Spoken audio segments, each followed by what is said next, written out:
नमस्कार दोस्तों, स्वागत करता हूं मैं आप सभी का एक बार फिर से आपके अपने इस यूट्यूब चैनल पर। इस वीडियो में दोस्तों हम बात करेंगे कॉग्निटिव डेवलपमेंट की। हालांकि लास्ट वीडियो भी मेरी कॉग्निटिव डेवलपमेंट की थी, लेकिन वो जो हमारा डायमेंशन है, एस्पेक्ट है कॉग्निटिव डेवलपमेंट का, वो उसमें पूरा कवर नहीं हो पाया था। तो बची हुई चीजें इस वीडियो में हम कवर करेंगे। वीडियो ये भी लंबी रहेगी, लेकिन इस वीडियो में हम 3 महत्वपूर्ण सिद्धांतों को समझ लेंगे, जो कि पियाजे की कॉग्निटिव डेवलपमेंट थ्योरी है, फिर ब्रूनर की जो कॉग्निटिव डेवलपमेंट थ्योरी है उस पे बात करेंगे, और लास्ट में वाइगोस्की की कॉग्निटिव डेवलपमेंट थ्योरी। इन तीनों की थ्योरी डिस्कस करेंगे। तीनों ही महत्वपूर्ण थ्योरीज हैं। आप ये मान के चलिए कि इस वीडियो को देखने के बाद कम से कम मैं इस बात की गारंटी दे रहा हूं कि आपकी कम से कम 5 नंबर जो है वो सीडीपी के सेक्शन से तैयार हो जाएंगे, क्योंकि ये तीनों थ्योरी इतनी इंपॉर्टेंट है। हर साल इससे क्वेश्चन पूछे जाते हैं और हर एग्जाम में क्वेश्चन पूछे जाते हैं।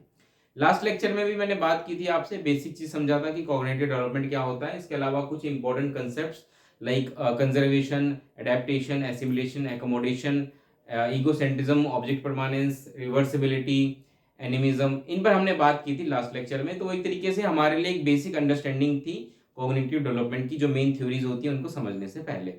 लेकिन मेरा सजेशन ये रहेगा, इस वीडियो को देखने से पहले वो वीडियो जरूर देख लीजिए, क्योंकि कुछ ऐसे टेक्निकल टर्म्स यहाँ पे आपको देखने को मिलेंगे जो कि मैं यहाँ पे डिटेल में एक्सप्लेन नहीं करूंगा, क्योंकि मैं ऑलरेडी एक्सप्लेन कर चुका हूँ। अगर मैं उनको भी एक्सप्लेन करूंगा तो ये वीडियो और ज्यादा लंबी हो जाएगी।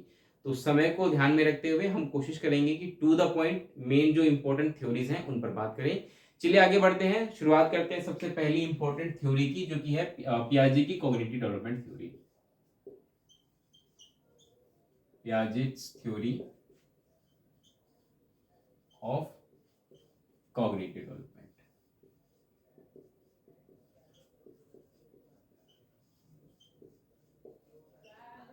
देखिए, जो पियाजे थे वो एक स्विस साइकोलॉजिस्ट थे, और ये बहुत ही महत्वपूर्ण भूमिका निभाते हैं कॉग्निटिव डेवलपमेंट में, क्योंकि इनकी जो थ्योरीज हैं वो वाइडली वर्ल्ड वाइड एक्सेप्टेड हैं। और एग्जाम में भी देखिए तो इससे क्वेश्चन जरूर पूछा जाता है। ठीक है, तो इसको तो आप किसी भी हालत में छोड़ नहीं सकते। अगर आप सीडीबी पढ़ रहे हैं तो आपको कॉग्निटिव डेवलपमेंट थ्योरी में पियाजे की थ्योरी तो पढ़नी ही पड़ेगी। पियाजे जो है वो मेनली कंस्ट्रक्टिविज्म में बिलीव करते हैं, यानी कि रचनावाद में। उनका कहना है कि बच्चा जो होता है वो क्या करता है, नॉलेज को कंस्ट्रक्ट करता है। उनका एक बहुत ही फेमस स्टेटमेंट है। वो स्टेटमेंट ये है कि when you teach a child, you take away the chance of the child to discovering it himself.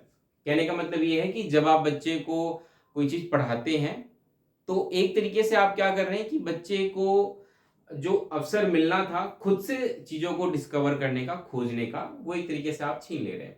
अब इसका मतलब ये बिल्कुल नहीं है कि हमें बच्चों को पढ़ाना नहीं चाहिए, हम पढ़ाना छोड़ दें। वहां पे उनके कहने का मतलब सिर्फ इतना था कि टीचर की एक भूमिका फैसिलिटेटर की होती है। जब आपको दिखे कि बच्चा एक गलत डायरेक्शन में जा रहा है, तो आप बच्चे को रोकिए। बच्चे को किसी तरह की कोई दिक्कत है तो वहां पे आप बच्चे को एक गाइडेंस के रूप में उसके सामने खड़े रहिए कि हाँ, ये चीजें ऐसे करनी है। और ऑफकोर्स जब बात नॉलेज की होगी तो आपको बच्चा आप पे ही निर्भर रहेगा, क्योंकि आप नॉलेज रखते हैं चीजों की। कहने का मतलब यह है कि बच्चा नॉलेज कंस्ट्रक्ट करे, ना कि बच्चा एक तरीके से मूक दर्शक बन के क्लासरूम में बैठा रहे और आप बच्चे के एक तरीके से नॉलेज बच्चे के सामने डालते जाएं, परोसते जाएं, और बच्चा उसको लेता जाए। ये नहीं होता। पियाजे का कहना था कि ये गलत तरीका है। सीखने का सबसे अच्छा तरीका है कि बच्चा नॉलेज कंस्ट्रक्ट करे। सिर्फ पियाजे नहीं, और भी लोग, जैसे कि आप देखेंगे बंडूरा की डिस्कवरी लर्निंग हो गई, या जो वाइगोस्की की जो सोशियो कल्चरल थ्योरी है उसमें भी मेनली यही बात की जाती है कि बच्चा नॉलेज को कंस्ट्रक्ट करता है। ठीक है, कहने का मतलब ये है कि मैं बस आपको एक बेसिक समझ ये दे रहा था कि जब पियाजे बात करते हैं अपनी थ्योरी की, तो उसमें उनका जो मेन पॉइंट ऑफ व्यू होता है वो ये होता है कि बच्चा नॉलेज को कंस्ट्रक्ट करता है। ठीक है, इनकी थ्योरी में हम धीरे धीरे आगे बढ़ते हैं। इन्होंने जो इंपॉर्टेंट स्टेजेस बताए थे, इन्होंने क्या किया था कि कॉग्निटिव डेवलपमेंट के ना कुछ स्टेजेस बता दिए थे कि इस स्टेजेस से होकर के बच्चे का एक कॉग्निटिव डेवलपमेंट होता है। और वो जो स्टेजेस हैं, 4 महत्वपूर्ण स्टेजेस हैं, एक एक करके बात करेंगे। सबसे पहली जो स्टेज है वो है sensory motor stage. Sensory motor stage, जो कि जिसकी एज जो है वो 0 से 2 साल के बीच की है। अब ये बहुत ही महत्वपूर्ण स्टेज है, बहुत ही इंपॉर्टेंट रखती है किसी भी बच्चे के डेवलपमेंट में, क्योंकि आप देखेंगे बच्चे का फिजिकल डेवलपमेंट और मोटर डेवलपमेंट मैक्सिमम 0 से 2 साल की एज में होता है। और पियाजे के अनुसार जो बच्चे की एक बेसिक समझ होती है ना इस दुनिया को लेकर के, वो इसी स्टेज में बनना शुरू होती है। ठीक है, हालांकि धीरे धीरे बच्चा अपने अंदर जो नॉलेज है उसको और अच्छे से प्रोसेसिंग करता जाता है, फिल्टर आउट करता जाता है और चीज़ों को और बेहतर करता जाता है। लेकिन जो एक बेसिक जो आप कह लीजिए जो नींव होती है ना, जैसे एक घर बनता है तो घर बनने के लिए जो बेसिक नींव जो बिल्डिंग्स के लिए जो नींव रखी जाती है वो इस स्टेज में बच्चे की होती है। अब इस स्टेज की खासियत क्या है, नाम से ही समझ लीजिए कि सेंसरी मोटर। बच्चा सीखेगा कैसे, अपने सेंसेस के थ्रू सीखेगा। सेंसेस के थ्रू सीखने का अर्थ यह है कि बच्चे के जो सेंस ऑर्गन्स होते हैं, जैसे कि महत्वपूर्ण जो सेंस ऑर्गन हमारे 5 होते हैं, आईज, नोज, ईयर, टंग, स्किन। ठीक है, तो बच्चा जब चीजों को सीखता है तो इनके द्वारा ही सीखता है। ठीक है, जो भी उसके आसपास की चीजें हैं उनको वो कैसे समझेगा, अपनी आईज से देखेगा, कानों से सुन के जो साउंड्स उसके आसपास होते हैं, सुगंध खाने किसी भी चीज की सुगंध हो सकती है, स्मेल, नोज से। इसके अलावा टंग से टेस्ट, कोई भी खाने की चीज अच्छी है, बुरी है, मीठा है, कड़वा है, टेस्ट टंग से लेता है। इसके अलावा सर्दी गर्मी का जो एहसास है वो उसकी स्किन उसको कराती है। तो ये क्या होता है, बच्चा इस स्टेज में सेंसेस के थ्रू सीखता है। ये सबसे महत्वपूर्ण बात आपको ध्यान में रखनी है, इसीलिए इसको सेंसरी मोटर स्टेज कहा जाता है। ठीक है, तो पहली चीज इसमें क्या है कि बच्चा कैसे सीखता है, सेंस ऑर्गन के थ्रू सीखता है। इसका ध्यान रखना है, सेंस ऑर्गन महत्वपूर्ण है। इस स्टेज में जो बच्चे की सबसे महत्वपूर्ण जो उपलब्धि आप कह लीजिए, जो बच्चा इस स्टेज में अचीव कर पाता है, वो होता है कि फ्रॉम रिफ्लेक्सिव टू वॉलेंट्री। इसका क्या मतलब है कि बच्चा शुरू में रिफ्लेक्सिव एक्टिविटीज बहुत ज्यादा करता है। और आप देखिए कि बच्चा जब जन्म लेता है तो मोस्टली उसमें जो एक्टिविटीज होती है वो रिफ्लेक्सिव ही होती हैं, लेकिन उन रिफ्लेक्सिव एक्टिविटीज से वो वॉलेंट्री की तरफ बढ़ता है। वॉलेंट्री मतलब बच्चा अब उन्हीं एक्शंस को कर रहा है जो वो करना चाहता है। ठीक है, इसका मतलब ये है। रिफ्लेक्सिस का मतलब उसका कंट्रोल नहीं है, जो भी एक्टिविटीज वो कर रहा है अपने आप ही हो रही है, लेकिन धीरे धीरे वॉलेंट्री यानी कि अब उन्हीं एक्शंस को कर रहा है जिस पर उसका कंट्रोल है। तो ये सबसे महत्वपूर्ण डेवलपमेंट इस स्टेज में होता है कि बच्चा रिफ्लेक्सिव से वॉलेंट्री की तरफ बढ़ता है। अब इसके भी बहुत सारे स्टेजेस होते हैं, जैसे आप देखेंगे कि शुरुआत में जब बच्चा 1 महीने का होता है तो उसमें बहुत ज्यादा रिफ्लेक्सिव एक्टिविटीज होती हैं। बहुत सारे आप एग्जांपल इसके ले सकते हैं। ऑक्यूलर परस्यूट, ऑक्यूलर परस्यूट होता है कि जब उसकी आंखें, जो आंखों की पुतलियां होती हैं, वो इधर उधर चीजों को बार बार आप देखेंगे घूमती रहती हैं, क्योंकि एक जगह टिकती नहीं है। तो ऑक्यूलर परस्यूट होता है कि कैसे धीरे धीरे वो चीजों जिस तरीके से मूव कर रही हैं उसकी आंखों की पुतलियां भी उसी हिसाब से मूव करें, तो वो ऑक्यूलर परस्यूट का एग्जाम्पल हो जाता है। ठीक है, बेबिन्स की रिफ्लेक्स, बहुत सारी रिफ्लेक्सेस होती हैं जो इस स्टेज में हमें देखने को मिलती हैं और वो धीरे धीरे डेवलप होती है। ठीक है, जैसे जैसे बच्चा बड़ा होता है, आपने जैसे कि मैंने मोटर डेवलपमेंट जब मैं पढ़ा रहा था तब भी मैंने बात बताई थी कि कैसे बच्चा स्टार्टिंग में उसका जो मोटर डेवलपमेंट है वो बहुत ही महत्वपूर्ण होता है और 0 से 2 साल की एज में उसका मैक्सिमम मोटर डेवलपमेंट होता है। ठीक है, जैसे जैसे मोटर डेवलपमेंट होता है, बच्चा अपने हाथ की उंगलियों को कंट्रोल करना, पहले तो आप देखेंगे कि जब बच्चा होता है स्टार्टिंग में उसके गर्दन पे भी उसका कंट्रोल नहीं होता, इधर उधर गर्दन उसकी घूम रही होती है, लेकिन धीरे धीरे उस पर कंट्रोल करना सीखता है। फिर उसके बाकी हिस्से पे कंट्रोल करना सीखता है, जिसके कारण वो बैठ पाता है, फिर खड़ा हो पाता है, चल पाता है, चीजों को पकड़ पाना। ये सब क्या है, ये सब धीरे धीरे जैसे जैसे उसका मोटर डेवलपमेंट होता है ना, वैसे वैसे ही वो सारी चीजें होती हैं। और मोटर डेवलपमेंट बहुत इंपॉर्टेंट रोल प्ले करती है रिफ्लेक्स एक्टिविटीज को कम करने में और वॉलेंट्री एक्शंस को बढ़ाने में। ठीक है, पहली चीज आप ये समझ लीजिए। और इसके अलावा आप देखेंगे कि रिफ्लेक्सिव एक्टिविटीज होने का एक महत्वपूर्ण कारण ये भी है कि स्टार्टिंग में जो बच्चे का ब्रेन होता है, आप देखिए बायोलॉजिकली, तो वो अभी डेवलप होगा, अभी हुआ नहीं है। तो स्टार्टिंग में क्या होता है कि बच्चे का जो मेन ऑर्गन है जो कि रिफ्लेक्सिव एक्टिविटीज के लिए रिस्पॉन्सिबल होता है वो ज्यादा डेवलप होता है, लेकिन जो मेन हमारा ब्रेन होता है जो हमारे सारे एक्शंस को कंट्रोल करता है वो धीरे धीरे डेवलप होना शुरू होता है, और इस वजह से भी रिफ्लेक्सिव एक्टिविटीज कम होती हैं, वॉलेंटरी एक्शंस बढ़ती हैं। कहने का मतलब ये है कि जो सेंस जो नर्व सिस्टम होता है वो धीरे धीरे बच्चे का मजबूत होता जाता है। तो ये सबसे महत्वपूर्ण उपलब्धि हमें इस स्टेज में देखने को मिलती है। तीसरा जो सबसे महत्वपूर्ण डेवलपमेंट हमें देखने को मिलता है वो होता है ऑब्जेक्ट परमानेंस।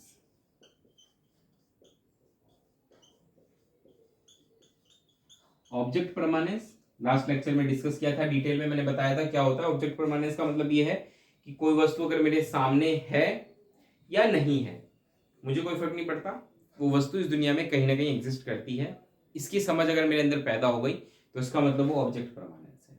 ठीक है, फॉर एग्जाम्पल ये मार्कर मेरे सामने है, अगर मैंने इसको छुपा लिया तो इसका मतलब ये तो नहीं कि इस मार्कर का अस्तित्व खत्म हो गया, वो अभी कहीं ना कहीं तो एग्जिस्ट करती है, इस बात को मैं समझता हूँ। तो इसको बोलते हैं ऑब्जेक्ट परमानेंस। 9 महीने तक बच्चे में ऑब्जेक्ट परमानेंस नहीं होता, लेकिन बच्चा जैसे ही 9 मंथ का होता है उसमें ऑब्जेक्ट परमानेंस आ जाता है।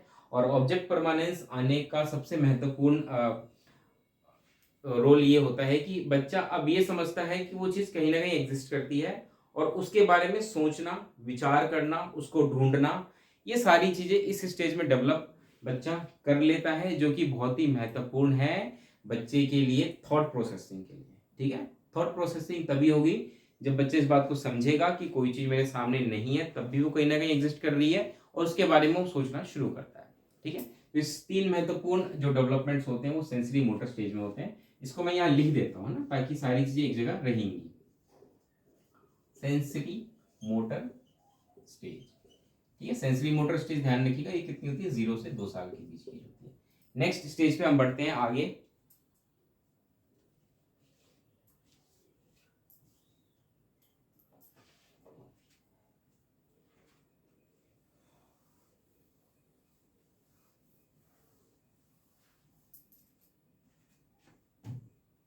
नेक्स्ट है प्री ऑपरेशनल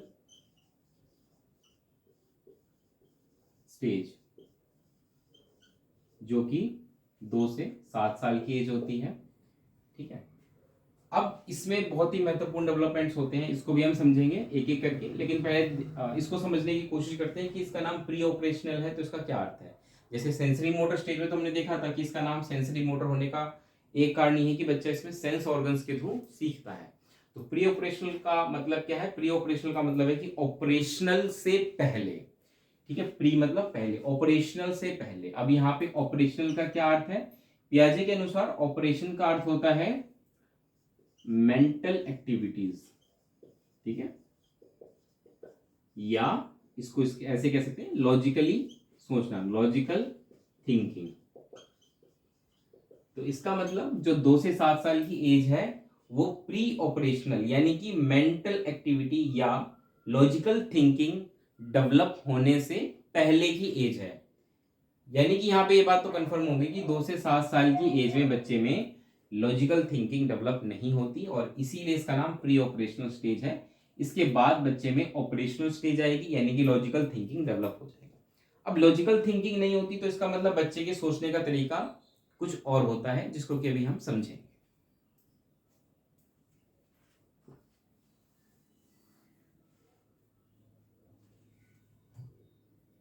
एक चीज का ध्यान रखिएगा, इस स्टेज में जो 2 से 7 साल की एज होती है, इसमें लैंग्वेज एक महत्वपूर्ण रोल प्ले करती है बच्चे के कॉग्निटिव डेवलपमेंट के लिए, क्योंकि यहां से बच्चे का कॉग्निटिव डेवलपमेंट डिपेंड करेगा कंप्लीटली लैंग्वेज पे।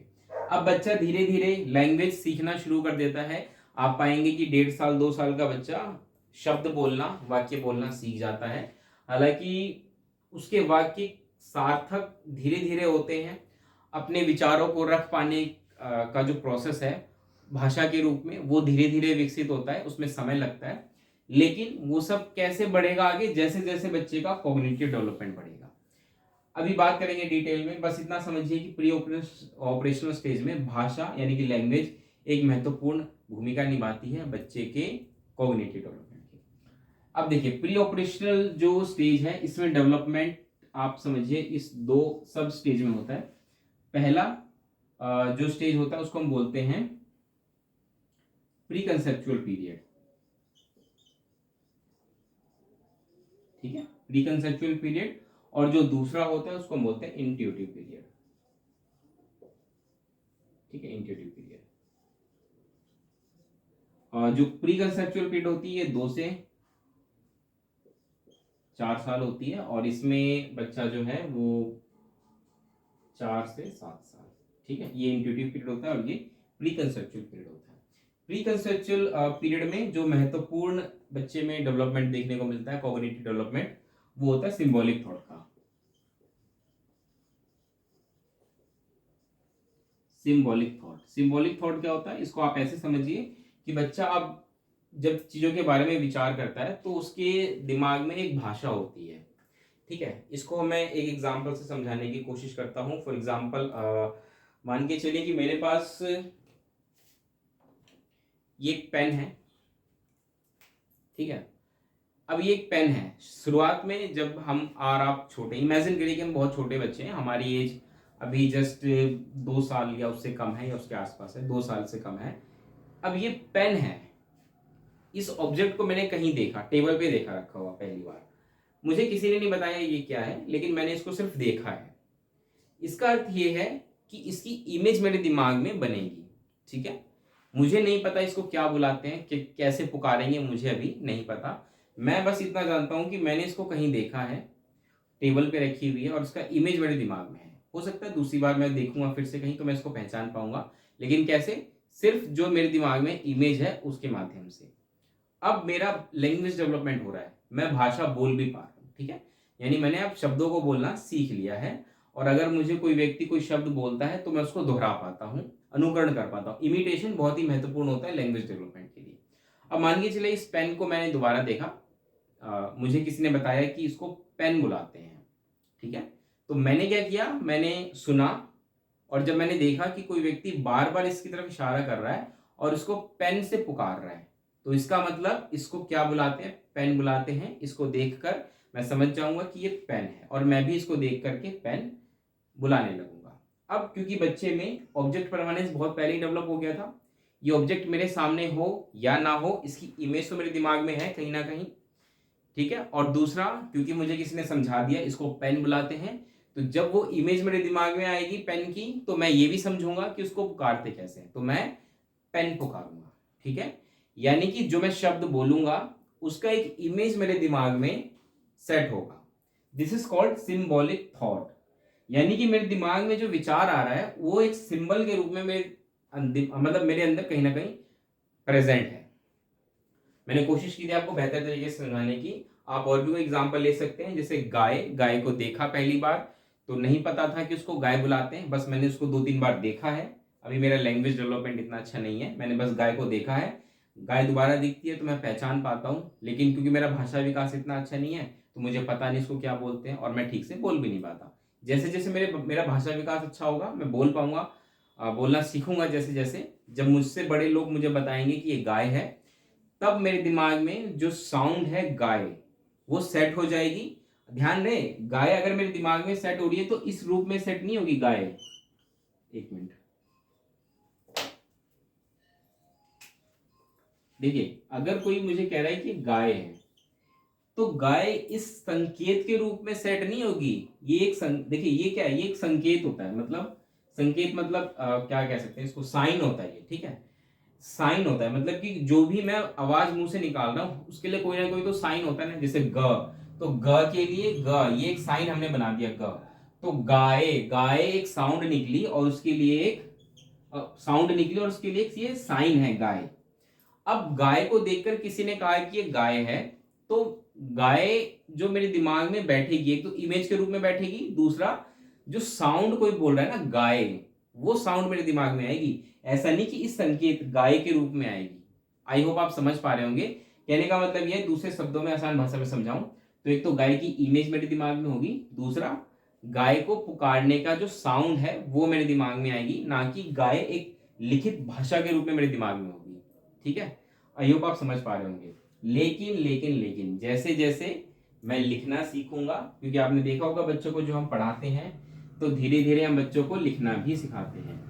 तो जैसे जैसे बच्चा पढ़ना सीखेगा, ग से गाय, जैसे मान लीजिए ग से गाय, इमेज बच्चे को दिखाई गाय की और बच्चे को पढ़ाया कि ग से गाय। हाँ, अब बच्चे में क्या है कि संकेत के रूप में, रिटर्न रूप में भाषा विकसित होना शुरू होगी। गाय कहीं देख रखा है पहले से, गाय का जो साउंड है वो उसके दिमाग में पहले से है, और अब आप बच्चे को गाय की तस्वीर के साथ बता रहे हैं कि ग है लिखित रूप में, ठीक है। रिटर्न की किताब पे ग लिखा हुआ है वो दिखा रहे हैं कि ग है, ग से गाय। अब ये जो ग जो साइन है ना वो भी उसके दिमाग में सेट हो रहा है, ठीक है। तो इस प्रकार से सिंबॉलिक थॉट धीरे धीरे डेवलप होता है। शुरुआत में साउंड्स के रूप में होगा, कहीं उसने कुछ लिखा देखा है, क्योंकि अब लिखना भी सीख रहा बच्चा, धीरे धीरे आप उसको लिखित भाषा भी पढ़ाएंगे, तो लिखित भाषा के रूप में भी वो सिंबॉलिक थॉट दिमाग में करेगा।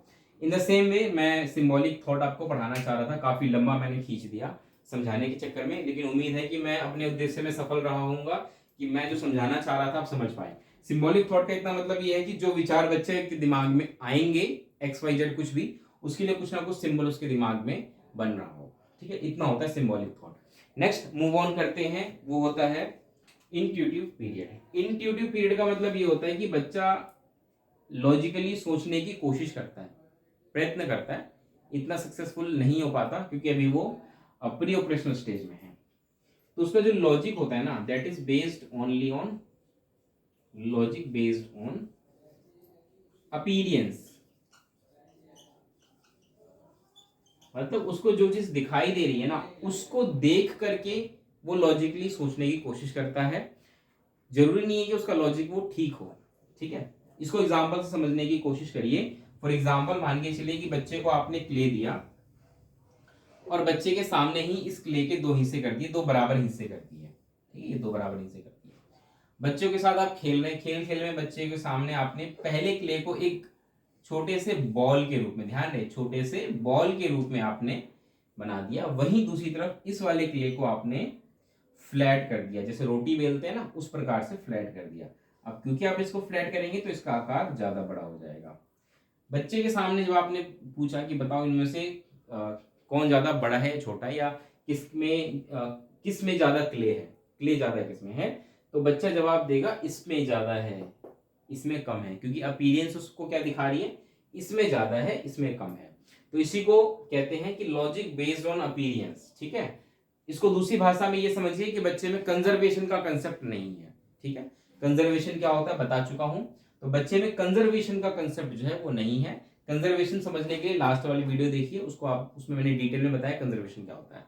तो कंजर्वेशन का कंसेप्ट बच्चे में अभी डेवलप नहीं हुआ है। अभी बच्चे में सिर्फ और सिर्फ अपीरियंस के बेस पे चीजें वो समझ पा रहा है कि भाई मुझे अगर वो चीज ऐसी दिख रही है तो उस हिसाब से वो लॉजिक लगाएगा।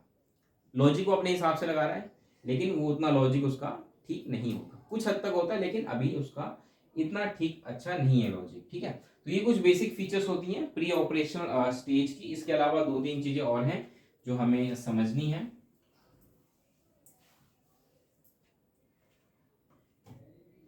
एक तो ये कि इस स्टेज में आपको बच्चे में एनिमिज्म देखने को मिलता है।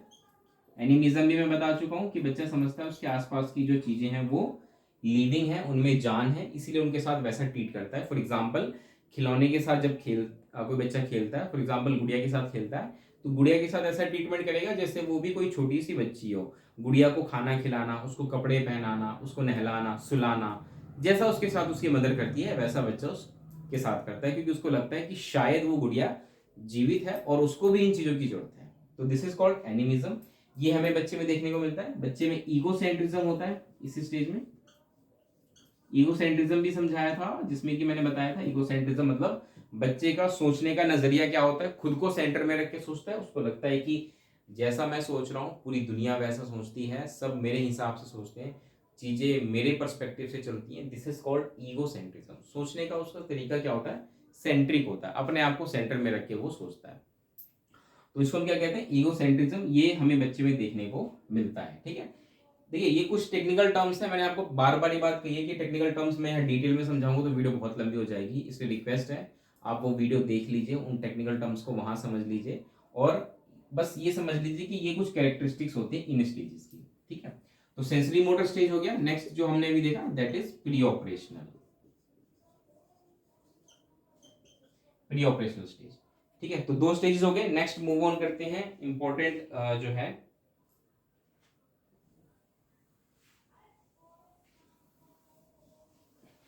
वीडियो आपको कैसी लग रही है बताइएगा, अच्छी लग रही है तो लाइक करिएगा, दोस्तों तक शेयर करिएगा। वीडियो पहली बार देख रहे हैं तो सब्सक्राइब करना मत भूलिएगा मेरे चैनल को। नेक्स्ट और जो सबसे इंपॉर्टेंट है that is concrete operational stage.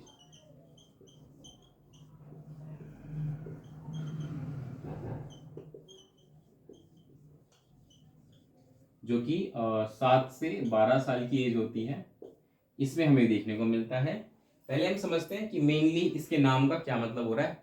Concrete operational. अब देखिए ये प्री ऑपरेशनल नहीं है, कंक्रीट ऑपरेशनल, यानी कि ऑपरेशन बच्चा कर पा रहा है, लॉजिकली सोच पा रहा है बच्चा, लॉजिकली सोच पा रहा है, लॉजिकल थिंकिंग बच्चा इस स्टेज में कर पा रहा है, लेकिन उसके लॉजिकली सोचने का जो तरीका है वो क्या है, कंक्रीट है।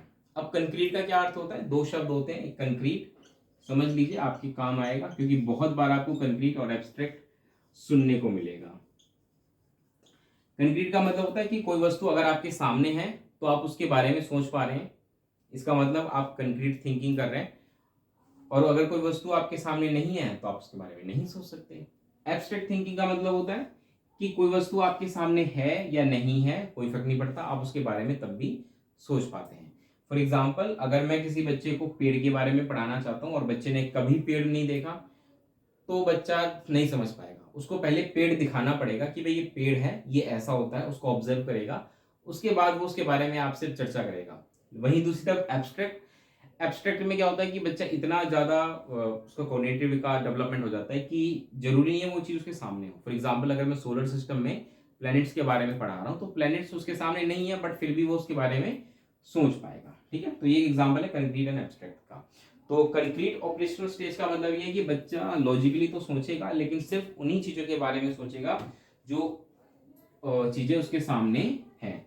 तो कहने का मतलब ये है, अगर मैं इसके कैरेक्टरिस्टिक्स की एक एक करके बात करूं तो यहाँ पे सबसे इंपॉर्टेंट जो महत्वपूर्ण डेवलपमेंट हमें देखने को मिलता है, that is based on logically thinking, logical thinking कर पाता है बच्चा, बट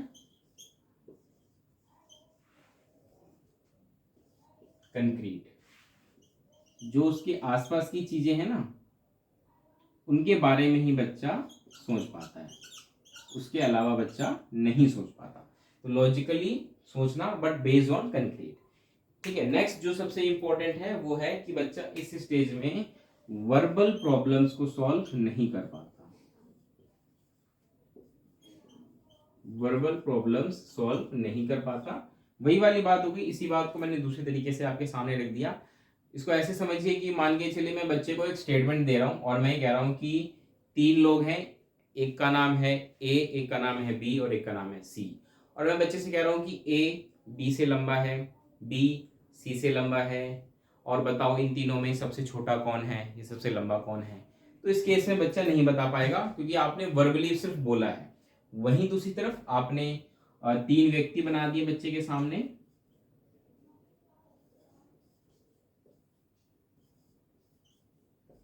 ठीक है, इस प्रकार से ए बी सी, और फिर बच्चे के सामने प्रॉब्लम रखी कि ए बी से छोटा है, बी सी से छोटा है, और फिर पूछा सबसे बड़ा सबसे छोटा बताइए, तब बच्चा जवाब दे पाएगा क्योंकि बच्चा इस स्टेज में वर्बल प्रॉब्लम सॉल्व नहीं करता।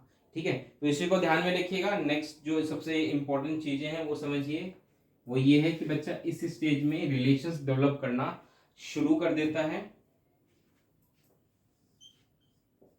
बच्चा रिलेशंस डेवलप करना शुरू कर देता है इस स्टेज में। रिलेशंस डेवलप करने का मतलब ये है कि मान के चलिए उसके सामने 3-4 चीजें हैं तो उनके सामने वो उनके साथ वो एक रिलेशन बना पाएगा। रिलेशन कैसे बना पाएगा, रिलेशन जैसे कि भाई मोटा पतला, कि 2 ऑब्जेक्ट हैं, कौन ज्यादा मोटा है कौन पतला है, कौन किससे मोटा है कौन किससे छोटा है। छोटा मोटा मतलब बेस्ड ऑन कंक्रीट, सारी चीजें कंक्रीट के बेस पे होंगी, उसके सामने है तभी तभी वो रिलेशन बना पाएगा। फॉर एग्जाम्पल जो मैंने वर्बल प्रॉब्लम दी थी तो इसमें सबसे बड़ा सबसे छोटा पता करना भी एक तरीके से रिलेशन बनाने वाली बात थी। ठीक है, तो रिलेशंस बच्चा इस में कर पाता है। क्लासिफिकेशन कर पाता है बच्चा। क्लासिफिकेशन मतलब उसके सामने अगर आपने ऑब्जेक्ट दे दिए, मान के चलिए आपने बच्चे के सामने 20-30 आइटम्स रखे और उस 20-30 आइटम्स में से कुछ आइटम्स ट्राइंगल हैं, कुछ स्क्वायर हैं, कुछ रेक्टेंगल हैं, इस प्रकार से हैं, और बच्चे को कहा कि आप इनको अलग अलग छांटो, तो बच्चा क्लासीफाई कर पाएगा बेस्ड ऑन अपीयरेंस कि उसको दिख रहा है कि 3 शेप वाली चीज है, 4 शेप वाली है। इस प्रकार से बच्चा क्लासीफाई कर पाएगा। तो क्लासिफिकेशन रिलेशन इस स्टेज में बच्चे में डेवलप हो जाता है। इसके अलावा सीरीज में लगाना चीजों को, जिसको हिंदी में क्रमबद्धता कहते हैं। सीरीज में लगाने का मतलब ये है कि फॉर एग्जाम्पल मान के चलिए बच्चे को मैंने बच्चे को मान के चलिए कुछ ऑब्जेक्ट दे दिए जो कि हाइट के अनुसार अलग अलग हैं। ठीक है, मतलब अलग अलग हाइट की कोई चीज है, कुछ ब्लॉक्स दे दिए मैंने मान के चले बच्चे को, और ये ब्लॉक्स जो है अलग अलग हाइट के हैं, ठीक है। और बच्चे से मैं कहूं कि आप इसको छोटे से बड़े इस क्रम में लगाइए, तो बच्चा लगा पाएगा। सबसे छोटी हाइट की ऑब्जेक्ट पहले, उससे बड़ी, उसके बाद उससे बड़ी, उसके बाद इस प्रकार से बढ़ते क्रम में चीजों को लगा पाएगा। तो verbal problems, relations, classification, series, ये सारी बच्चा इस स्टेज में कर पाता है। इसकी और भी प्रॉपर्टीज हैं जो कि मैं अभी आपको एक एक करके बताऊंगा।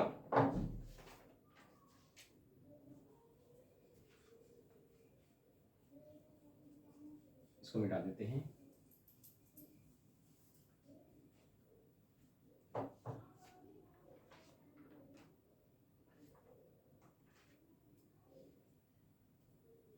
कंक्रीट ऑपरेशनल स्टेज में ध्यान रखिएगा, दो तीन चीजें और हैं जो कि डेवलप हो जाती हैं, जो कि मैंने लास्ट लेक्चर में बताई थी। जैसे कि इसको यहाँ पे हम करते हैं डिस्कस। जैसे कि इस स्टेज में बच्चे में कंजर्वेशन का कंसेप्ट आ जाता है, ठीक है, कंजर्वेशन जो जस्ट हमने अभी डिस्कस किया। इसके अलावा इस स्टेज में बच्चे में डिसेंटरिंग आ जाती है। डिसेंटरिंग जो कि ईगोसेंट्रिज्म का अपोजिट है, वो बच्चे में डेवलप हो जाता है। इसके अलावा बच्चे में रिवर्सिबिलिटी, ये भी डेवलप हो जाती है। तो ये तीन महत्वपूर्ण डेवलपमेंट हमें देखने को मिलते हैं। रिवर्सिबिलिटी का मतलब ये है कि बच्चा जो चीजें सोच रहा है उसको उलट के सोचना, मतलब पलटावी का गुण एक तरीके से, ये बच्चे में डेवलप हो जाता है। इसके अलावा बच्चे का जो ईगोसेंट्रिज्म है, बच्चा कम ईगोसेंट्रिक होता है, लेस ईगोसेंट्रिक बच्चा होता है। इसी वजह से बच्चे में ये जो डिसेंटरिंग है इसका गुण विकसित होता है। एनिमिज्म बच्चे में अब नहीं रहता इस स्टेज में, ठीक है। इस स्टेज में आके बच्चे में एनिमिज्म नहीं रहता, एनिमिज्म बच्चे में खत्म हो जाता है, ठीक है। तो ये कुछ एग्जांपल थे प्री ऑपरेशनल स्टेज के जो कि आपको ध्यान में, सॉरी, कंक्रीट ऑपरेशनल स्टेज के जो कि आपको ध्यान में रखना है। तो अभी तक हम तीन महत्वपूर्ण स्टेजेस को पढ़ चुके हैं।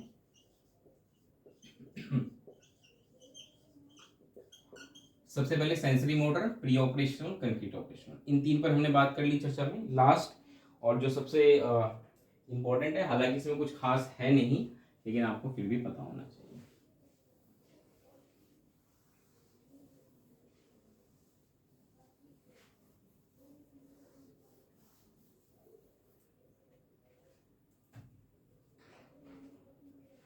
फोर्थ, फॉर्मल ऑपरेशनल स्टेज, जो कि 12+12 के बाद लगभग मान के चलिए बच्चा जैसे ही अडल्टहुड तक पहुंचता है, यानी कि वही 19-20 साल, तब तक बच्चे में होती है और उसके बाद ये चलती रहती है। फॉर्मल ऑपरेशन लास्ट स्टेज है कॉग्निटिव डेवलपमेंट की। अब इसमें क्या महत्वपूर्ण डेवलपमेंट होते हैं, इसको पहले ऐसे समझिए कि फॉर्मल ऑपरेशन का मतलब पहले समझिए क्या है। देखिए, ऑपरेशन तो मतलब लॉजिकली सोचना, फॉर्मल का मतलब ये है कि अब चीजें वो फॉर्मली समझेगा, formally in the sense systematically चीजों को समझेगा। तो यहाँ पे कुछ महत्वपूर्ण डेवलपमेंट होते हैं, वो है कि एक तो सिस्टमैटिक थिंकिंग बच्चा कर पाता है, सिस्टमैटिक लॉजिकल थिंकिंग ये बच्चा कर पाता है, ठीक है, इस स्टेज में। इसके अलावा इस स्टेज में बच्चा एब्स्ट्रैक्ट थिंकिंग कर पाता है। एब्स्ट्रैक्ट थिंकिंग का मतलब क्या है?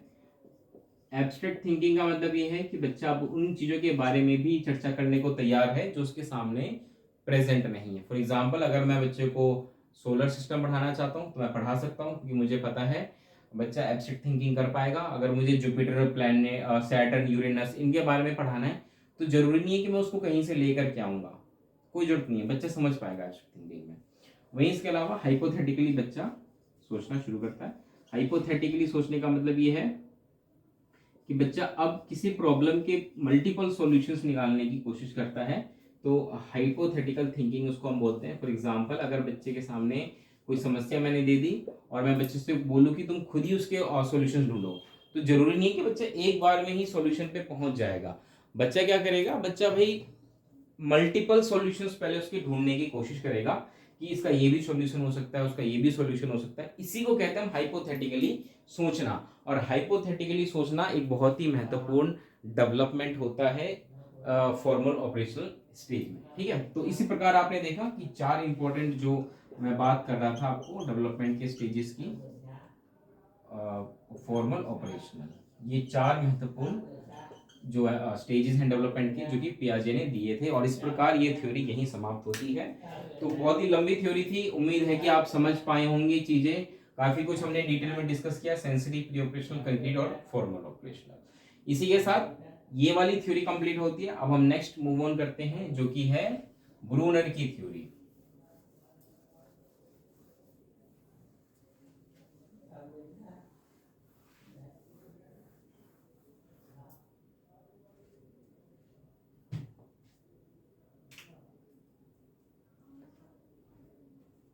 ब्रूनर, इनका पूरा नाम था जेरोम ब्रूनर।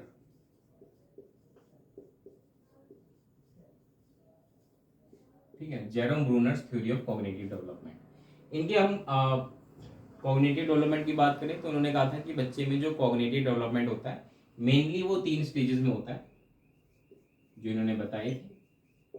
पहला होता है, उसको हम बोलते हैं इनएक्टिव स्टेज। दूसरा जो होता है उसको हम बोलते हैं आइकॉनिक स्टेज। और जो तीसरा होता है वो होता है सिंबॉलिक स्टेज। इस पर सीटेट में क्वेश्चन इस बार पूछा गया था। ठीक है, तो ये 3 महत्वपूर्ण स्टेजेस होते हैं। आइकॉनिक स्टेज जनरली मान के चलिए कि बच्चे में 1 से 1.5 साल के बीच होता है। ठीक है, और 1.5 साल के बाद बच्चे में आइकॉनिक आता है, और जनरली सिंबॉलिक स्टेज जो है बच्चे में 7 ईयर्स के बाद आती है। ठीक है, तो ये सारी चीजें होती हैं, पहली चीज। दूसरी चीज इन्होंने कहा था कि ये एक ऑर्डर में ही डेवलप होता है, कि पहले बच्चे में आइकॉनिक आएगा, उसके इनएक्टिव आएगा, फिर आइकॉनिक, और फिर सिंबॉलिक होगा। ऐसा नहीं है कि इनमें से कोई सा भी एक पहले हो जाता है। इन द सेम वे जैसे पियाजे ने जो 4 स्टेज बताई थी वो चारों एक मतलब एक के बाद एक होती है, एक ऑर्डर में होती है, उसी प्रकार से ब्रूनर की थ्योरी में भी ये जो 3 स्टेजेस हैं ये तीनों एक के बाद एक होते हैं। इन्होंने एक बहुत ही महत्वपूर्ण एक्सपेरिमेंट भी किया था, जो कि मैं अभी आपको बताऊंगा थोड़ी देर में। 3x3 मैट्रिक्स उनका जो एक्सपेरिमेंट है वो भी डिटेल में डिस्कस करेंगे। बस थोड़ा सा एक बार इनको एक एक करके समझ लेते हैं कि आइकॉनिक, इनएक्टिव, आइकॉनिक और सिंबॉलिक में क्या होता है। सबसे पहले अगर मैं बात करूं इनएक्टिव स्टेज में, तो इसका मतलब यह है कि बच्चा इसमें एक्शंस के थ्रू चीजों को समझेगा और करेगा। क्योंकि आप खुद देखिए 1 से 1.5 साल की एज है, बच्चे का कॉग्निटिव डेवलपमेंट क्या होता है, रिफ्लेक्स एक्टिविटीज ज्यादा करता है। चीजों को इधर उधर पटकना, मतलब कोई भी वस्तु है तो उसको तोड़ना, मरोड़ना, पलटना, मुंह में लेना, ये सारी कुछ एक्शंस होता है जो बच्चा करता है। और वो यूं ही नहीं करता, ऐसे ही नहीं कि वो खामखा कर रहा है, वो अपने हिसाब से उस वक्त उस चीज को समझने की कोशिश करता है। तो इनएक्टिव स्टेज का मतलब ये कि बच्चा एक्शंस के थ्रू चीजों को समझेगा, आसपास की जितनी भी चीजें हैं उन पर उनको पकड़ेगा, उनसे को पटकेगा, उनको तोड़ेगा, मरोड़ेगा, उनको खाएगा, ये सारी चीजें बच्चा करने की कोशिश करता है, और एक तरीके से वो एक्शंस के थ्रू उस वक्त चीजें सीख रहा होता है। आइकॉनिक स्टेज में क्या होता है कि बच्चा एक तरीके से, आइकॉनिक स्टेज में बच्चा क्या होता है, एक तरीके से इमेजेस बनाता है दिमाग में। ठीक है, दिमाग में क्या बनाता है, इमेजेस बनाता है। जो भी उसके आसपास की चीजें उनकी इमेज बनाएगा दिमाग में। फॉर एग्जाम्पल अगर मैंने गाय देखी तो गाय की इमेज मेरे दिमाग में बनेगी। घर में जितनी भी चीजें हैं, फैन, मोबाइल, उन सब की इमेजेस मेरे दिमाग में बन रही है। तो एक तरीके से आप कह लीजिए कि जो पियाजे ने प्री ऑपरेशनल स्टेज में बात की थी ना, सिंबॉलिक थॉट की, जो मैंने अभी आपको समझाया सिंबॉलिक थॉट, ये कुछ उस प्रकार से कि हाँ, सिंबॉलिक चीजें उसके दिमाग में छप रही हैं, उसकी इमेज छप रही है और उसके बारे में बच्चा विचार कर पा रहा है।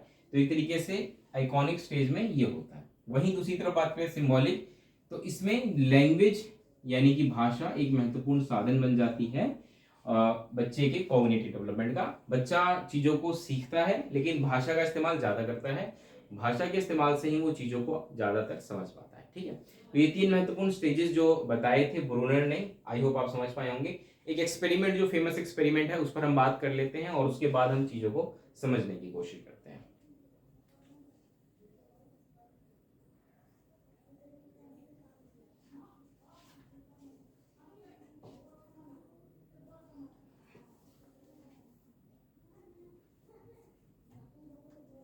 देखिए, ब्रूनर का जो एक्सपेरिमेंट है 3x3 मैट्रिक्स, एक एक्सपेरिमेंट उन्होंने किया था, जिसमें कि उन्होंने कुछ इस प्रकार से, ठीक है, मैं ध्यान बना रहा हूँ, थोड़ा ध्यान से देखिएगा वीडियो। अगर आपको बोरिंग लगे थोड़ा सा आप स्पीड बढ़ा सकते हैं वीडियो की। एक मिनट। इसको थोड़ा सा और लंबा करता हूँ, ठीक है।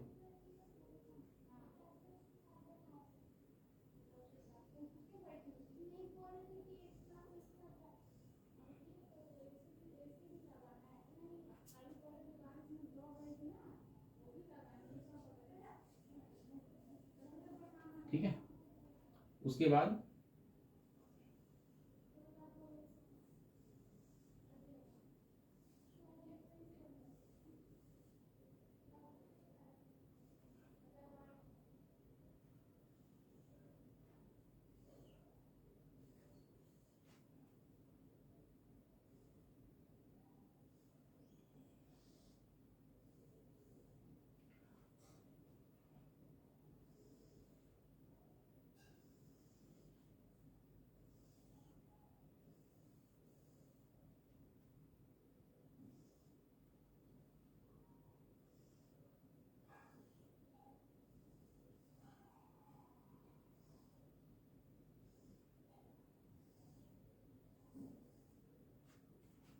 ठीक है, ये कुछ एक मैट्रिक्स था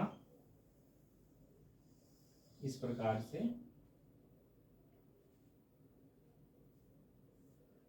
आप इसको देखकर कुछ चीजें तो समझ गए होंगे अपने आप ही कि भाई यहाँ पर क्या हो रखा है, फिर भी मैं थोड़ा सा आपकी मदद कर देता हूँ। यहाँ पे कुछ 9 ग्लास हैं जिनको कि एक तरीके से यहाँ पर सजाया गया है। इनको समझने की कोशिश करिए। यहाँ पे आप देखेंगे तो अगर मैं वर्टिकली बात करूं तो वर्टिकली आप देखेंगे इनकी हाइट बढ़ती जा रही है, तीनों में यही केस है।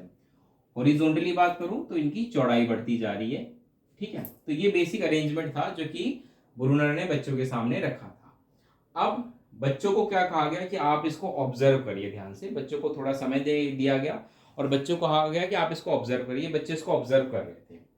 ऑब्जर्व करने के बाद इस अरेंजमेंट को बिगाड़ दिया गया और अब बच्चों को कहा गया कि आपको ये दोबारा से लगाना है। इस एक्सपेरिमेंट में मेनली जो बच्चे शामिल हुए थे,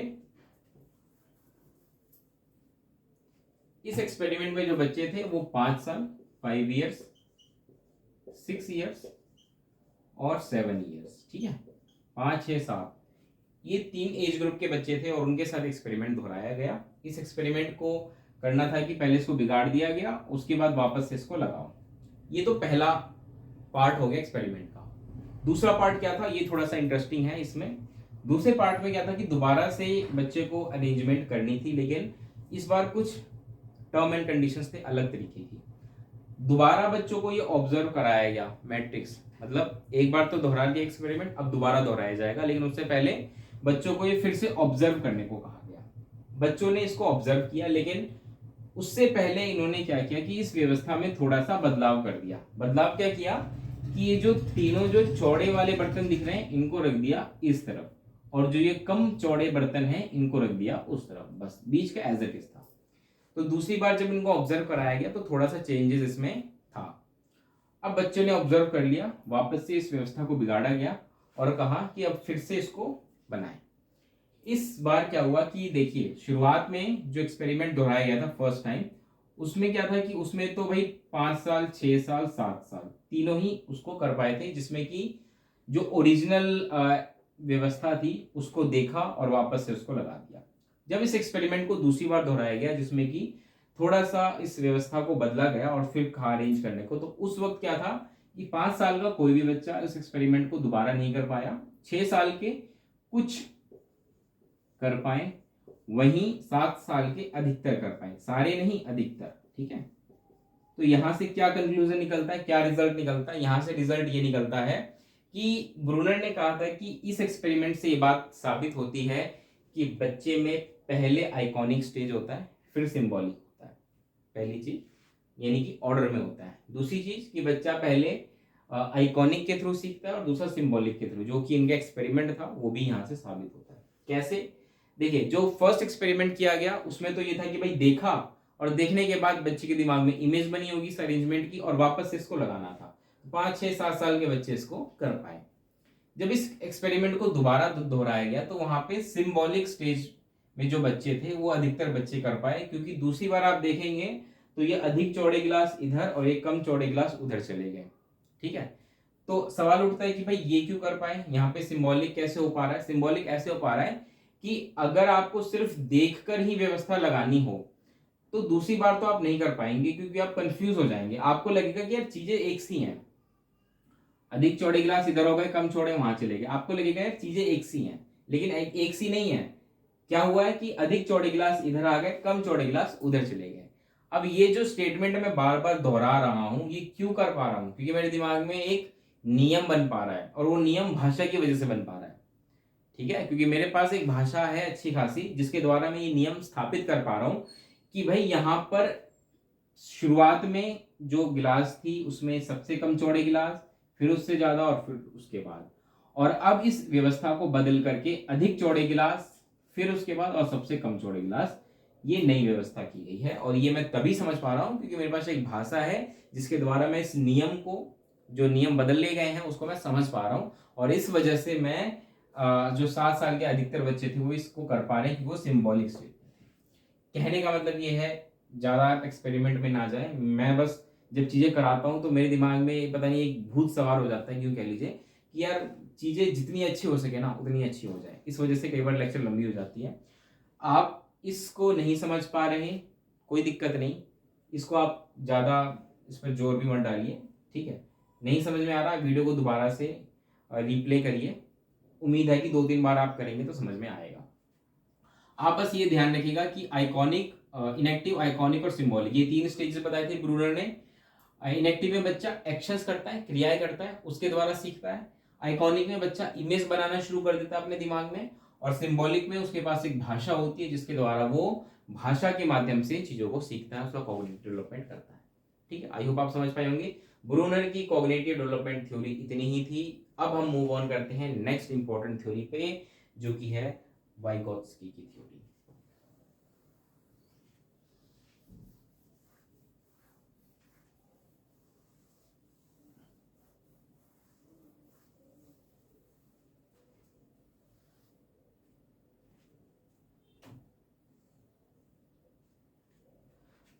वाइगोत्स्की का पूरा नाम था लेव वाइगोत्स्की।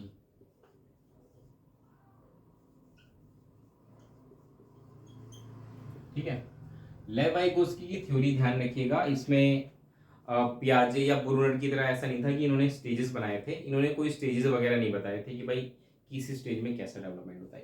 इनकी थ्योरी ना इन दोनों से काफी अलग है। कैसे अलग है, आप देखेंगे कि जो लेव वाइगोत्स्की है वो मेनली ये कहते हैं कि बच्चे का जो कॉग्निटिव डेवलपमेंट होता है वो मेनली डिपेंड करता है बच्चे के सोशल इंटरेक्शन पे। ठीक है, तो जब ये अपनी कॉग्निटिव डेवलपमेंट थ्योरी देते हैं तो ये सबसे महत्वपूर्ण रोल, जो इम्पोर्टेंट रोल मानते हैं, वो मानते हैं सोशल का, सोशल फैक्टर्स जो होते हैं वो। ठीक है, कि बच्चा जब सोशली इंटरेक्ट करता है तो बच्चे का कॉग्निटिव डेवलपमेंट होता है। दूसरा कल्चर, कल्चर को ज्यादा इंपॉर्टेंस देते हैं और कहते हैं कि इन दोनों की प्रभाव की वजह से ही बच्चे का एक कॉग्निटिव डेवलपमेंट हो पाता है। और यही कारण है कि इनकी थ्योरी को अक्सर लोग, ज्यादातर, बल्कि अक्सर क्या ज्यादातर, सोशियो कल्चरल थ्योरी के नाम से जानते हैं। और कई बार लोग इसको सोशल डेवलपमेंट थ्योरी में पढ़ाते हैं, जो कि मेरे हिसाब से सही नहीं है, क्योंकि सोशल कल्चरल को एक इंपॉर्टेंट फैक्टर माना है कॉग्निटिव डेवलपमेंट का। मेनली बात ये कॉग्निटिव डेवलपमेंट की ही करते हैं। ठीक है, तो ध्यान रखिएगा, सोशल फैक्टर, कल्चरल फैक्टर को इंपॉर्टेंस देते हैं, इसलिए इनकी थ्योरी को सोशियो कल्चरल थ्योरी कहा जाता है। इसके अलावा 2-3 चीजें और हैं जिन पर ये बात करते हैं। पहला जो मैंने आपको अभी जस्ट बताया, एक तो सोशल इंटरेक्शन कहते हैं सबसे महत्वपूर्ण होता है। सोशल इंटरेक्शन को महत्वपूर्ण मानते हैं कि बच्चा दूसरों के साथ कितना ज्यादा घुल मिल रहा है, वो बहुत महत्वपूर्ण है। दूसरा जिसको ये सबसे ज्यादा महत्वपूर्ण मानते हैं वो है स्पीच। और यहाँ तक कि इन्होंने 3 तरह की स्पीच भी बताई थी, जो कि अभी हम बात करेंगे। और कहा था कि इसका बहुत ही महत्वपूर्ण योगदान होता है बच्चे के कॉग्निटिव डेवलपमेंट पे। एक तरीके से स्पीच के द्वारा वो लैंग्वेज की बात करें कि लैंग्वेज जो होता है ना बहुत ही महत्वपूर्ण होता है कॉग्निटिव डेवलपमेंट के लिए। इसलिए ये बात मैंने आपको पहले भी बताई थी, इससे पहले वाली वीडियो में, कि language acquisition is a cognitive process. भाषा को समझना एक कॉग्निटिव प्रोसेस है, अपने आप को व्यक्त करना एक कॉग्निटिव प्रोसेस है। और ये बात सिर्फ मैं नहीं, बाकी लोग भी कह रहे हैं। ठीक है, तो इन बातों का ध्यान रखते हैं और अब आगे मूव ऑन करते हैं। सबसे इंपॉर्टेंट जो मेन एस्पेक्ट है इनकी थ्योरी का, उसकी बात करते हैं। तीन महत्वपूर्ण कंसेप्ट इन्होंने अपनी थ्योरी में दिए थे, उस पर चर्चा करते हैं एक एक करके। पियाजे ने जो अपनी थ्योरी दी थी उसमें तीन महत्वपूर्ण कंसेप्ट पे बात की थी। पहला था ZPD, दूसरा MKO और तीसरा था स्कैफोल्डिंग। ठीक है, इन तीनों पे इन्होंने बात की थी, एक एक करके बात करते हैं। सबसे पहले हम बात करेंगे ZPD। ZPD का पूरा नाम होता है zone of proximal development.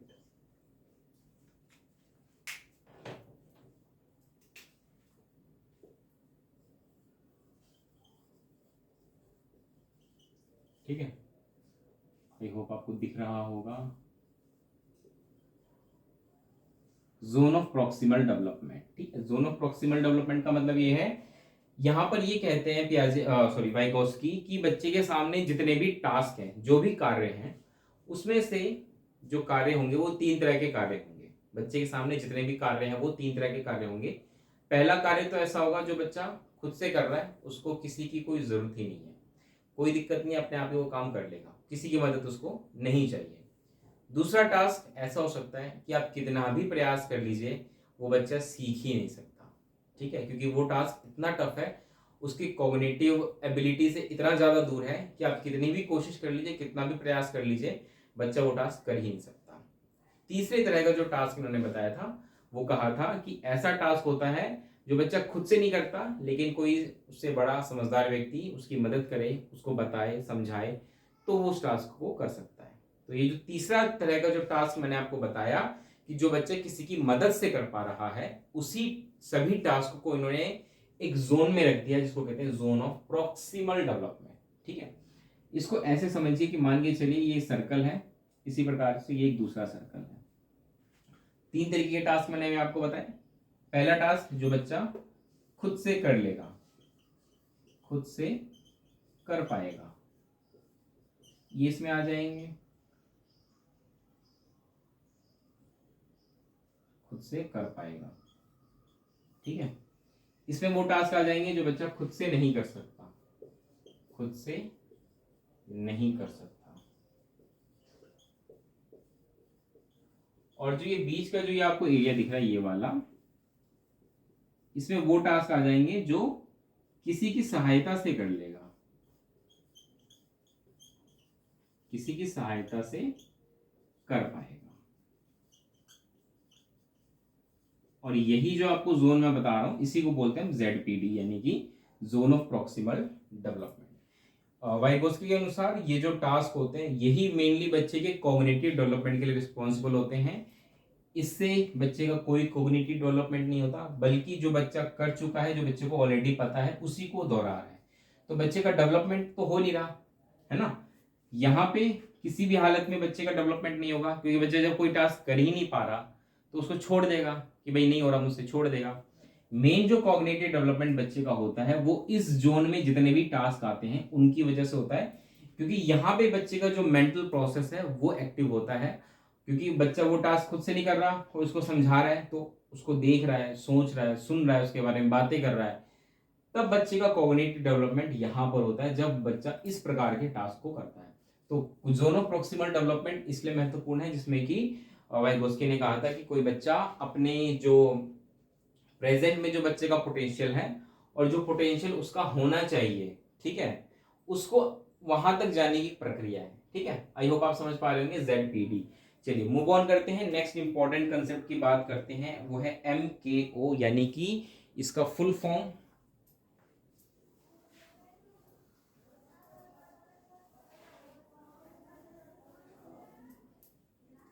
MKO का फुल फॉर्म होता है मोर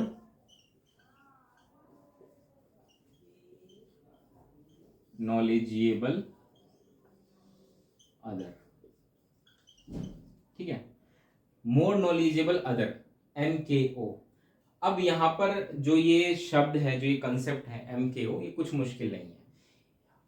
इसको ऐसे समझिए कि देखिए, मान के चलिए बच्चा कोई टास्क है, जो हमने ZPD में बात की थी कि ZPD में वो सभी टास्क आ जाते हैं जो बच्चा किसी की सहायता से कर पाता है।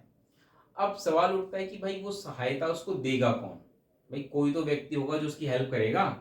तो वो सभी कौन होंगे? जो उस बच्चे से ज्यादा समझदार होंगे, उस बच्चे से ज्यादा नॉलेज रखते होंगे। तो ध्यान रखिएगा, NKO का मतलब ऐसे सभी व्यक्ति जो कि उस बच्चे से ज्यादा नॉलेजेबल हैं, ठीक है, ज्यादा नॉलेज रखते हैं, ज्यादा समझ रखते हैं चीजों की, मोर अंडरस्टैंडिंग। अब वो कौन हो सकते हैं? वो कोई भी हो सकता है। वो हो सकता है कि बच्चे के माता पिता, पेरेंट्स, बच्चे का टीचर, ठीक है, बच्चे के पीयर्स भी हो सकते हैं, उसके साथ में रहने वाले बच्चे कई चीजों में उस बच्चे से ज्यादा नॉलेज रखते होंगे, उसे ज्यादा समझदार होंगे, या कोई दूसरा व्यक्ति XYZ जो उससे ज्यादा समझदार होगा, ठीक है। तो ये सभी व्यक्ति क्या कहलाएंगे? More knowledgeable other. I hope आप समझ पा रहे होंगे। मोर नॉलेजेबल अदर वो सभी व्यक्ति जो ZPD में आने वाले टास्क को करवाने में बच्चे की मदद करेंगे, ठीक है। ZPD में आने वाले टास्क का मतलब ऐसे टास्क जो बच्चा किसी की सहायता से ही कर पाएगा, और वो सहायता देने वाले जो लोग होंगे वो कहलाएंगे मोर नॉलेजेबल अदर्स। इतना ही कंसेप्ट था, कोई ज्यादा मुश्किल नहीं था। मूव ऑन करते हैं नेक्स्ट इंपॉर्टेंट कंसेप्ट पे, दैट इज स्कैफोल्डिंग। ठीक है, कंसेप्ट ज्यादा मुश्किल नहीं है। सबसे टफ जो थ्योरी मुझे लगती है वो पियाजे की थ्योरी लगती है, ठीक है, बाकी चीजें बहुत आसान है। स्कैफोल्डिंग की बात करते हैं। स्कैफोल्डिंग का मतलब ये है कि अभी हमने जो बात की ZPD, जो टास्क बच्चा खुद किसी की सहायता से करेगा, और हमने ये भी देखा कि सहायता करने वाले कौन लोग होंगे? उसके माता पिता, टीचर, या उसके पीयर्स। अब सवाल उठता है कि ये सहायता करेंगे कैसे? बच्चे को अगर कोई चीज समझाना है तो कैसे करेंगे सहायता? कई तरीकों से कर सकते हैं। पहला हो सकता है कि बच्चे को कुछ इंस्ट्रक्शन दिया जा सकता है कि भाई ये टास्क है, इसको ऐसे नहीं ऐसे करके देखो, ऐसे नहीं ऐसे करके देखो, ठीक है। तो बच्चे को इंस्ट्रक्शन दिया जा सकता है कि भाई आप इस चीज को ऐसे करो। कई बार बच्चे के साथ हम कोई एक्टिविटी परफॉर्म कर सकते हैं। क्लासरूम में आपने देखा होगा टीचर अक्सर एक्टिविटीज कराते हैं बच्चे को कोई चीज समझाने के लिए। बच्चे के सामने हम कोई एक्सपेरिमेंट कर सकते हैं, एक्सपेरिमेंट कर दिया, ठीक है, बच्चे के सामने कोई डेमो दे दिया, चीज़ों का दिखा दिया उसको ले जा करके, वो हम कर सकते हैं। हम टीचिंग एड्स का इस्तेमाल कर सकते हैं। टीचिंग एड्स जो हम पढ़ाने में अक्सर इस्तेमाल करते हैं बच्चों को, वो कर सकते हैं। बच्चे को कोई प्रोजेक्ट हम दे सकते हैं उन चीज़ों पर कि बेटा प्रोजेक्ट बनाओ, आप उसके बारे में रिसर्च करो, उस प्रोजेक्ट में बच्चे की हम हेल्प कर सकते हैं। इसके अलावा और भी कई जो रिसोर्सेज हो सकती हैं जिसको हम टीचिंग रिसोर्सेज कह रहे हैं, ये सारी की सारी वो सारी चीजें हैं जिसका इस्तेमाल कोई व्यक्ति किसी बच्चे को कुछ पढ़ाने में, कुछ समझाने में मदद करेगा। तो ये सभी क्या कहलाएंगे? ये सभी कहलाएंगे स्कैफोल्डिंग। वाइगोस्की के अनुसार ऐसी सभी चीजें, सभी tools, techniques, methods, instructions, activities जो किसी बच्चे को हम इस्तेमाल करते हैं किसी बच्चे को कुछ बताने में या समझाने में, वो सारी की सारी क्या कहलाती है? स्कैफोल्डिंग कहलाती है। ठीक है, उम्मीद है आपको चीजें समझ में आई होंगी। इसमें से ज्यादा कुछ है नहीं जो कि हमें पढ़ना है। लास्ट और इम्पोर्टेंट बात कर लेते हैं। जैसे कि मैंने आपको एक बात कही थी कि वाइगोत्स्की स्पीच पे ज्यादा फोकस करते हैं। कहने का मतलब ये है कि वो लैंग्वेज को इंपॉर्टेंस देते हैं कि लैंग्वेज एक बहुत ही महत्वपूर्ण टूल होता है कॉग्निटिव डेवलपमेंट का। तो बात कर लेते हैं, उन्होंने बात की थी स्पीच की। एक मिनट,